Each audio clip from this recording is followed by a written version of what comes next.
જય ભારત. ખેડૂત મિત્રોને મારે ખાસ જણાવવાનું છે કે આપણે જે મગફળીની નોંધણી કરાવી છે, મહિના પહેલાં જે આપણે નોંધણી ચાલતી હતી એની અંદર આપણે નોંધણી કરાવી છે અને હવે ઘણા ખેડૂત મિત્રોને નંબર આવે છે. આગળના દિવસે નંબર આવે છે અને બીજા દિવસે આપણે મગફળી લઈને જવાનું હોય છે.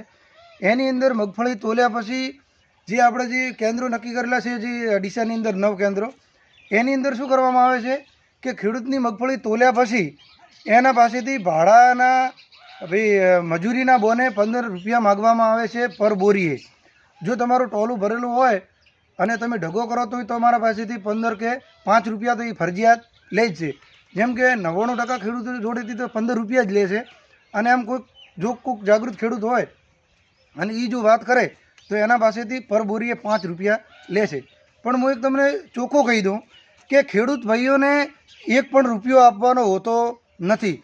જે સંઘ દ્વારા જે મગફળી ખરીદી